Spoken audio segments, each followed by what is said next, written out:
शेतकऱ्यांचे एक दिवसीय धरणे आंदोलन, सरकारचे चुकीचे धोरण शेतकऱ्यांसाठी मारक, कष्टकरी हतबल झाल्याचा आरोप। शेतकरी वर्गावर अत्यंत बिकट प्रसंग ओढावलेला आहे। एकीकडे शेती व्यवसायावर दुष्काळ, अवकाळी पाऊस, गारपीट सारख्या नैसर्गिक आपत्ती कोसळत आहेत, तर दुसरीकडे सरकारचे चुकीचे धोरण मारक ठरत आहे। सर्वात महत्त्वाचे, सरकार निर्यात बंदी लादून भाव पाडत आहे। नुकसान भरपाई भीक दिल्यासारखी देते, यामुळे शेतकरी आता हतबल झाले आहेत। याकडे सरकारचे लक्ष वेधण्यासाठी शेतकऱ्यांकडून एक दिवसीय धरणे आंदोलन करण्यात आले। सर्व शेतमालावरील निर्यात बंदी कायमस्वरूपी उठवावी व शेतमाल व्यापारातील सरकारचा हस्तक्षेप कायमचा बंद करावा। सरकारच्या चुकीच्या धोरणामुळे शेतकरी कर्जबाजारी झाले आहे, म्हणून सक्तीची कर्ज वसुली बंद करून शेतकऱ्यांना संपूर्ण कर्जमुक्ती देण्यात यावी। शेतीसाठी पूर्ण वेळ व पूर्ण दाबाने वीज पुरवठा करण्यात यावा। वन्य प्राण्यांकडून होणाऱ्या शेतातील पिकांचे नुकसान टाळण्यासाठी सरकारने उपाय करावे। शेतकऱ्यांना नुकसान भरपाई देण्याची व्यवस्था करावी। पीक विम्यात होणारी शेतकऱ्यांची फसवणूक बंद करून विम्याचा योग्य लाभ देणारी योजना अंमलात आणावी। उत्पादन खर्च वजा जाता 50% हमीभाव मिळावा आदी विविध मागण्यांसाठी सरकारच्या विरोधात निदर्शने व एक दिवसीय धरणे आंदोलन करण्यात आले। यावेळी मंगरुळ येथील शिवसेना उद्धव गटाचे उपजिल्हा अध्यक्ष शरद ठाकरे, मंगरुळ येथील सरपंच प्रमोद आत्राम, रवी पोटे व शेकडो मंगरुळ येथील शेतकरी धरणे आंदोलनास उपस्थित होते। प्रतिनिधी राहुल मस्के, यवतमाळ। मंगरुळ गावातील सर्व शेतकरी बांधवांनी आज केंद्र सरकार आणि राज्य सरकारचा एक निषेध म्हणून एक दिवसीय धरणे आंदोलन या ठिकाणी करण्यात आलं।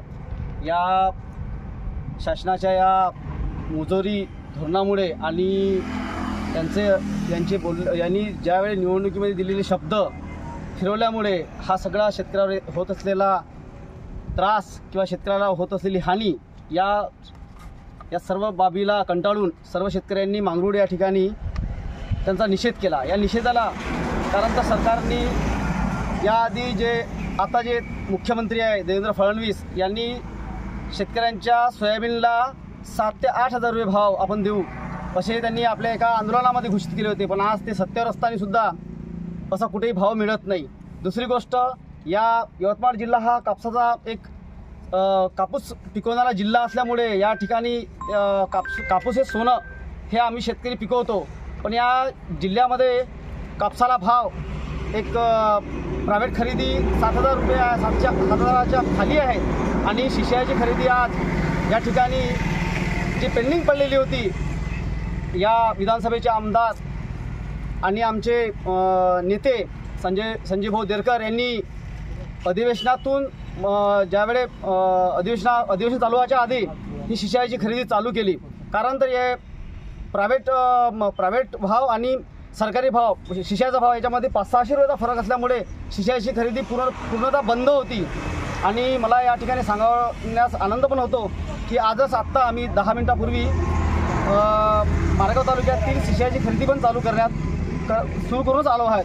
म्हणून या ठिकाणी या सर्व मंगरुळ येथील शेतकऱ्यांचे मी अभिनंदन करतो की शासनाची ज्या होत असलेल्या चुकाचं हे निषेध शासनापर्यंत म्हणजे सरकारपर्यंत पोहोचलं पाहिजे, यासाठी आपण हे सर्व करत आहात। याबद्दल संघर्ष केल्याशिवाय काही मिळणार नाही आणि संघर्ष हे आपणच केला पाहिजे। त्यामुळे तुमचे मी अभिनंदन करतो आणि मी या ठिकाणी 2 शब्द संपवतो। जय हिंद, जय महाराष्ट्र। शेतकरी आहे आणि गेल्या 2-3 वर्षाआधी जो कापसाला भाव होता 8-10 हजार 12 हजारापर्यंत आमचा कापूस विक्री करता, पण आजची स्थिती अशी आहे की 6.5 हजारापासून तर 7 हजारापर्यंतच व्यापारी खरेदी करत आहे कापसाचे रेट।